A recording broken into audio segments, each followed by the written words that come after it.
Hi there. Here I am, day 22 of my 90-day challenge. I have to admit, it is a bit hard some days to find the time, the energy to get back at it. I haven't done much today, listened a bit in the car.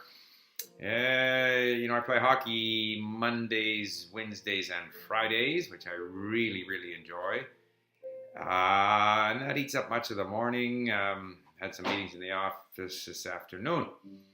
But what I wanted to talk about today is language learning is as I've said, it's like an endurance contest. It's a marathon. It's not a sprint, and it requires patience and requires staying with it. And very often we don't realize that we're making any progress. It's a bit like exercising, except when you exercise, if you have a vigorous exercise, you actually feel good. Like after my hockey, I work very hard in the game. I'm really pumping my legs and skating, and win or lose, after the game, I have a shower and it just feels great. You walk out of there. Hopefully, it's a sunny day off and it's raining here in Vancouver, but you just feel good. Unfortunately, language learning doesn't do that for you. There's no noticeable improvement. You've read for an hour, you've listened for an hour, you've maybe reviewed your words for an hour. You don't really notice that you're getting stronger or fitter, or you don't feel better. So for that reason, it's hard to stay with it. One of the things I try to do is to get to interesting content as soon as possible. So at least if I'm reading something and it's difficult, I'm learning. So reading the Chosun Ilbo, for example, it gives me some Korean perspective on things, and I learned about what's going on vis-a-vis Japan and so forth and so on. I like Gekka Moskvi when I was doing Russian. In fact, today, with the Olympics getting closer, and I hope they're a great success, I really do, whatever the politics of the situation may be, it's a tremendous event. It's a tremendous event for Russia. They've blown a bunch of money on it, but now it's threatened by these possible, terrorist activities and whatnot. I hope it's a great success. It would be great to see that part of the world. You're getting close to the Middle East, the Caspian Sea, Iran, for them to have peace and be kind of brought into the world community with normal relations and stuff. Now, to a large extent, they are. Obviously, southern Russia is very much part of Russia. But it is on the sort of edge of these areas where there is some political uncertainty, conflicts. So it'd be great to have a great rip-roaring success. And I think that's what the president of Russia wants to do, is he wants to use this as a means of opening that part of Russia up and so forth. I wish them all kinds of success. But so with the Olympics coming on, I stole some time away from Korea and went off to Gekka Moskvi to listen to some interviews and stuff like that. And of course, it's interesting, politics comes into language to some extent. So I like to listen to Gekka Moskvi because there's a wide variety of interesting people on there. I don't necessarily believe everything that people say. I think it's probably overcritical of the Russian government, which is probably not a bad thing because the Russian government controls 90% of the media.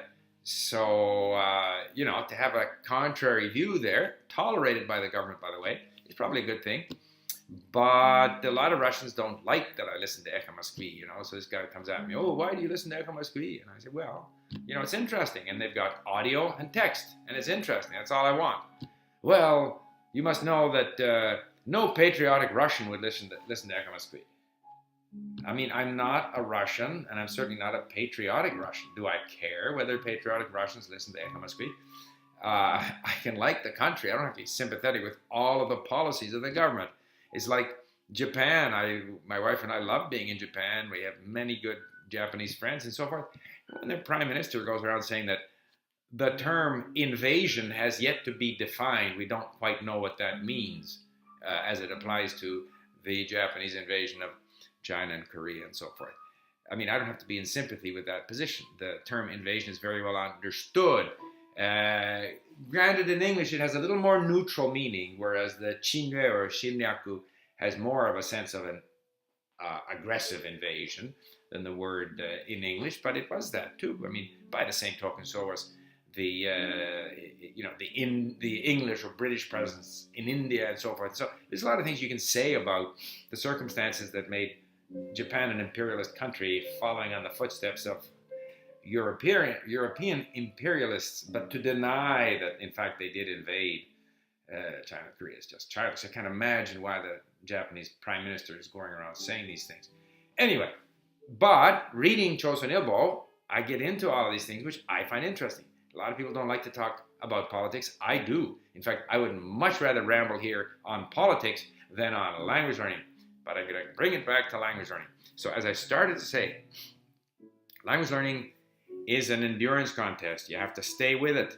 It's like erosion, gradually, drop of water is slowly making your brain a little more amenable to the new language. You're acquiring new words. You're becoming a little bit more familiar with the language.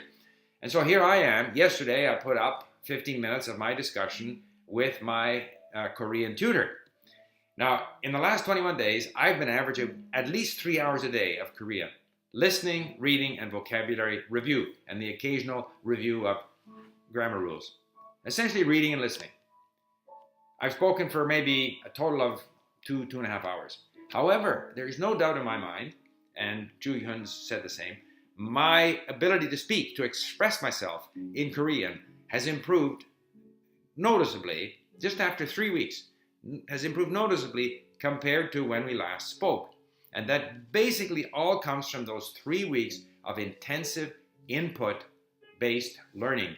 So I've said this before, you can't speak your way to fluency. You eventually have to speak a lot, but you have to listen and read your way to familiarity with the language, to vocabulary, so that you can then, when you start to speak, you have something to say, you understand what people are saying. My comprehension is so much better than it was the last time I spoke to Ju Hyun. I understood most of what she was saying. Wonderful. I struggled to say what I wanted to say. I was looking for words. Occasionally, a Japanese word popped in there. What I find is, when I'm trying to speak Korean, I either go to Japanese in my head, because the word order is the same, and it's a language that I speak much, much better. So languages with that word order, my brain says it's got to be Japanese. And of course, the last language that I studied was Czech. So the other thing my brain tends to do is, oh, you're struggling with the language, it'll go to Czech. So I have to fight that and try and stay on Korean. And so I will simply continue what I'm doing, massive listening and reading, which I can fit in. Like even today, I'll end up with 3 hours because I had probably over an hour in the car. And I did a bit of reading this morning. I did a bit of reading this afternoon. I'm going to do a bit more reading tonight. So it'll end up being 3 hours. So you can always find the time during the day, but you gotta stay with it. Even if you don't have a lot of time, you gotta continue doing it. And sometimes it's tough. You're tired. You'd like to do other things. And normally I would do other things. I would limit myself probably to an hour. But I'm committed to this 90-day challenge, so I'm trying to push it up to 3 hours a day, grinding away, and I'm hoping that in a week, 2-3 weeks from now, or even at the end of it, I will be speaking even better, but most of my activity will be listening and reading, although I may step up my speaking in another couple of weeks. Anyway, that's my comment for